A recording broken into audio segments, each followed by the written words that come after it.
Hey, I'm Samantha Salmon, certified integrative nutrition coach and brain health licensed trainer.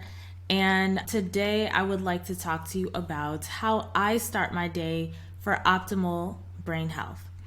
I put together a morning routine for myself to basically get me grounded, and it goes a bit like this, right? So when I wake up in the morning, I smile and say to myself, today is going to be a great day. I do a little bit of stretching. I use the restroom. I look in the mirror, continue to smile to myself. I have an affirmation that I say to myself: I'm free to live and work in alignment with my authentic self, nurturing my health and well-being every day as I create success on my terms. That's my personal daily affirmation. And affirmations have been so powerful for me in terms of just orienting my mind for the day, keeping me in a positive mood, allowing me to do the hard things I need to do to break through my own comfort zones to get to that next level, my priority areas for this year. And so I actually have a group. I have 30 affirmations for different things that I'm trying to work on in career, in relationship, just dealing with what we call in my field, in my coaching program, the ants, the automatic negative thoughts that infest our minds. So I basically do a whole cleaning up of any ants that could possibly come at the top of the day with my affirmations. So these affirmations come out of actual challenges that I've had. So in my program, we do this thing called the work, right? That was coined that by Byron Katie. And basically, I always encourage people, like, if you're in the work of trying to achieve a goal, you will bump up on this boundary, which has been the boundary containing your safe space, right? Your comfort zone. And once you hit the edge of your comfort zone, this is when all of those negative thoughts come in and you basically derail. Either you relapse, right? You start to do the unhealthy thing, maybe eat the food that's not good for you, or whatever that may be, or just hold yourself back from getting to what it is you're trying to achieve. And so in that moment is a great opportunity, because I'm not sure if I said it in this video. I record a lot of videos, but this wall, the edge of your comfort zone, right? That wall, for a long time, it seems like a brick wall, right? You're in a room called the comfort room, and there's this brick wall. But when you sit and actually look at the wall, like the movie The Matrix, right? You sit and you look at that wall, you realize this wall is not brick, actually, it's glass. And you can see through it, and you can see that it's almost like this is the fear, that glass in front of you that is bordering your comfort zone. This is the fear. And in order to break through the fear, we have to deal with what are the thoughts coming up? What is that, right? Why is this the edge and not over there? And in doing the work in my program, we have a workbook where we work through these things, right? These thoughts that are coming up when you're at that edge, right? This is the edge where if you were to break through this, you would really be able to step into this identity of who you need to become to achieve what it is you're looking to achieve. And you have to do the work. So I practice what I preach. I do the work. That's how I've ended up with these groups of affirmations that have really helped me to keep moving forward, because staying stagnant is not an option. And once you've decided, that's another thing that I go through with people, is you have to decide what it is that you want. You make the decision once and you follow through on that. And we have a process on how we follow through, but you don't keep making that decision. So once you make that decision, you already know in your head, okay, it's gonna be hard. So for me personally, I'll just bring it back to me. There are certain things that I need to do in order to get to the goal that I'm looking to achieve. And I haven't been doing them. And in sitting and facing why have I not been doing them, I come up with a list of reasons. Then I can do the work. Okay, Are these things true? Do I know for 100% certainty it's true? And I do that whole work. So I come up with my affirmations to support my mind so I can continue to move forward in doing it, right? And it's in doing, that's the whole point, is to get to a place where I go from inaction to action to manifest what it is I'm looking to achieve. And then eventually you get to a point, an assessment point, okay? So this is what we wanted to do. This is what we wanted to test to see how it would work. In that process, I had to break free from some limiting beliefs that were holding me stuck in my comfort zone. And in breaking through the limiting beliefs, I broke through that glass. I stepped out. My comfort zone now has expanded. There's still a glass wall, but it's further away now. It's expanded. And I learned some things in that process. What did I learn? This is the journey, right? Once you decide, you're going to hit upon hard times. And for me personally, how I've navigated, I look forward to those hard times because I have the tools to deal with it and to break through it. That is the whole beautiful thing about coaching. First of all, like in a coaching container, you are confronted with yourself, basically. The coach is like a mirror and you're confronted with yourself. What is underlying? Because honestly, with my clients, it's never about the food. Like, food is just food. You know what I'm saying? We really give it too much power. We give it too much power. It's holding too much weight. We really need to lean into the primary foods. Why are we not, if this thing that really now has become, I guess, a little bit of a pet peeve of mine, is when folks say, I'm getting bored with the food. This is a clue. If you're getting bored with food, which its only purpose is really to nourish ourselves, we've made it into something more because of capitalism.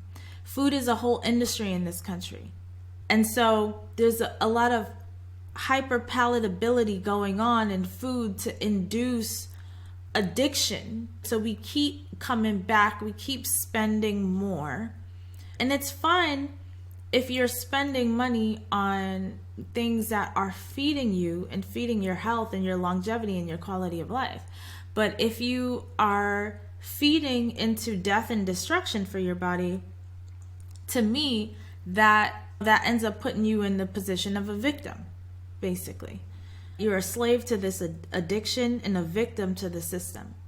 And so we want to extricate ourselves from that. And so anyway, this journey of health is really a great one. So back to my morning routine, right? I go through my affirmations, and then I notice too, in my journey of trying to do hard things, there's the valley, right? Seth Godin calls it the dip, just because I'm in entrepreneurship, so I read a lot of business books. But we get to a place where, even in health, it works with anything. There's uninformed optimism before you start a new thing. So let's say, like I have a 21-day meal prep challenge coming up, completely raw. Usually, folks are super excited. Oh, I'm going to do this thing, right?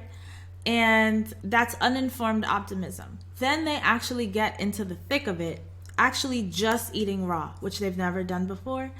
And so now you have a little bit more informed, you're more informed, and now it's pessimism, right? Because now you're like, oh man, I can't eat all of this other cooked stuff I used to have, right? Because I've committed to this raw thing. So that's now informed pessimism, right? And it's like the dip. Then eventually you get to a place of informed optimism, but you go through that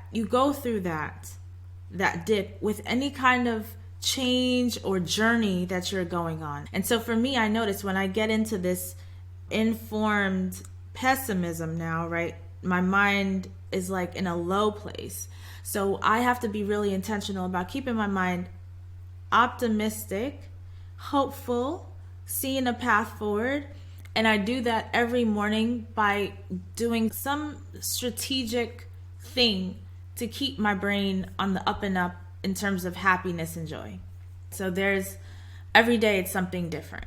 And then after that, I'm looking at my 1-page miracle, basically, which is almost like a goal sheet, which basically outlines what it is I want from my life. And I usually put this together during my birthday. So it's an annual thing. My birthday for me is my new year. Most of the world, they're celebrating January 1st and all this, and I do that with family. But my personal new year is my birthday, and I use that time, specifically, I use the whole month of my birthday month really for deep self-reflection and planning and things like that. But it's basically centered around my birthday, where I plan for the next year. What is it like, looking at my circle of life, all the different areas of my life, where does it need some support? Where have I been neglectful? And if I were to augment that area, I would have a more fulfilling life. So I do this every year, and that's how I map out my one-page miracle. My top priority is there. It's glaring. And that's what I stick to pay attention to every day for the year. Especially this year, like, I'm focused on something that is very hard. I personally find nutrition to be easy, but relationships to be hard. Other people, dealing with other people to be the hardest thing for me. And obviously for everybody, it's going to be very different. For some people, that's like the easiest thing. It's something else. For me, relationships are hard, which is weird. For folks who know me, they probably wouldn't say that. But because I've been so intentional, I guess I'm coming up to my birthday soon. So I'm like 9 months in. Is that true? No, 10 months into this whole goal of making relationships a priority. In the beginning, I'm telling you, these 10 months, it has been like a wave, a rocky road, highs and lows. And the lows, I've learned a lot and grown a lot. Those lows have been the most impactful and transformational. So it's like when you have the experience of going through the rough and you come out on the other side because you have the tools, you come out stronger on the other side because you have the tools to handle it and to grow from it. You look forward to those times, right? Because you know the growth that's on the other side. It's predictable. And that's what it is for me. And I have that all laid out in my program, the Conquer Your Cravings program, because the cravings is just the symptom of some deeper things going on. And so for me, I've been focused on this thing. I've grown so much. So now I'm in a space where I feel like I'm more of an expert in my life on relationships. Like, I'm better able to handle the relationships I have compared to last year this time. Will this be a top priority for me next year? Like the next year of my life? So my year starts on my birthday. So not necessarily talking about 2025, but you know how when you work in companies, their budgetary year overlaps. So it's like the 2024-2025 fiscal year, 2025-2026 fiscal year. So my year starts my birthday. So there's an overlap, right? Will this be a priority for me next year? I don't know. When I sit and do my assessment, see how the year has gone, see what my goals are looking forward, and what I need to do in order I'll make that assessment at that time. But I've already made the decision 10 months ago that relationships is a top focus. So I have this in my morning ritual to point to my head to before I even get to, I'm doing most of this stuff so far still in my bedroom before I get into my office space of my home. So I have to hit on that, right? Then I have some different meditations that I do. There's loving kindness meditation, silence the mind, inner smile meditation, qigong. Qigong was so impactful for me at a certain period to bring about inner peace. I feel like I blogged about it. I'm not sure if I published it or not, but if I'll look for it and I'll share it with you if I published it, because I write a lot. Some stuff I publish, some stuff to publish and I don't, and I think I did, but all of these things just help to ground me. In the morning, so typically I love to tell people about Michael Bruce's book on chronotypes, because if you have issues with sleeping and issues trying to find the right time to exercise and stuff like this, he has some great ideal schedules in the book based on your chronotype to try to get everything in, right, at the best times for you. And pretty much the premise of it is our body's working on circadian rhythm, so we want to honor that. Life is just more enjoyable if we're not fighting against the natural energy highs and lows of our bodies. So for me as a lion, that's my chronotype, it would be best for me to do high intensity workout in the morning. And I love this whole idea of eat the frog.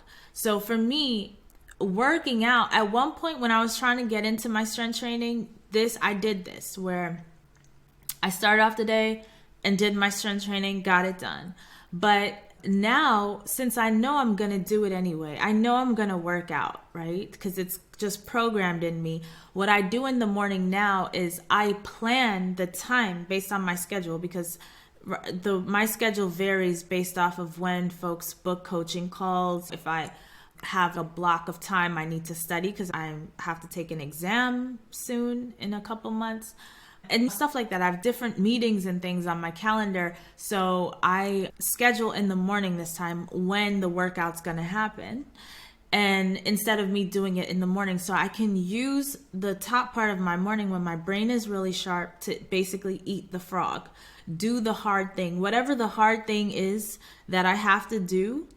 I do that first because I'm in a better mind state. As the day goes on, I get more fatigued, more tired. My brain's been working, right? The brain has only so much time it can work intensely. And from my understanding, it's about 5 hours you can go in and then the brain is just done. This has been my experience anyway, like 5 hours and this is doing work you enjoy, right? So I like to save my morning to eat the frog, whatever that is. And of course I get dressed, and I had this plan at one point to dress for the season. So wear certain colors and certain seasons. And I have that actually in my room because everything's like on a notes app to run through. But I realized I like intuitive dressing, just like I like intuitive eating. And so I don't really follow that too much anymore, but it's really cool to see and tap into the energy because colors have energy and each season has an energy. Interesting note that I may add too is that our microbiome, which obviously are the bacteria of our gut, changes. So we know it changes based off of our environment and stuff, but it changes every season, which makes sense, right? Because if we're eating seasonally, of course it's going to change, but also the environment around us is changing each season, so it's changing. And the gut microbiome heavily influences how your brain is operating. The brain is the organ of your personality. And this thing is, the brain is managing what you're thinking, feeling, doing, all of this. I love not even following it necessarily, but just reading, okay, we're in this season of, let's say, fall, and so it's reds and browns and this type of thing just gets me in a certain mindset into the energy of the time. Get grounding myself in the moment. What are we doing? I'm really blessed to have somewhat of a looser structure as an entrepreneur who works from home.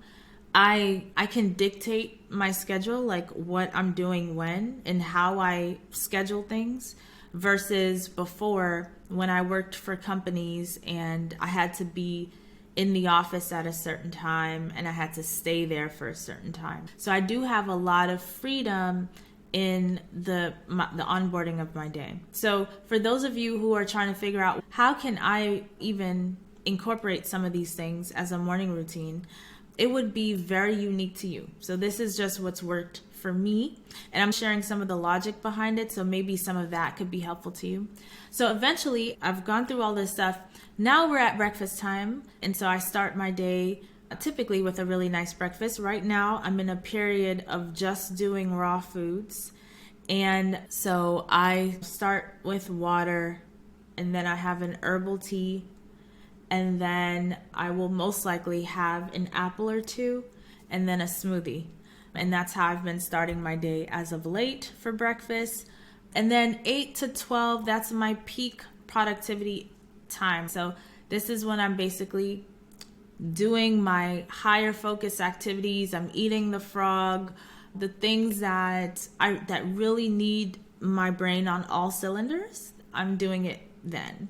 So that's basically my morning routine and all the things I do to really support optimal brain health. I would love to hear from you what your morning routine is like. What kind of activities are you incorporating in your morning routine to support your cognitive health and your mental health, right? The health of your brain. Brain health is mental health.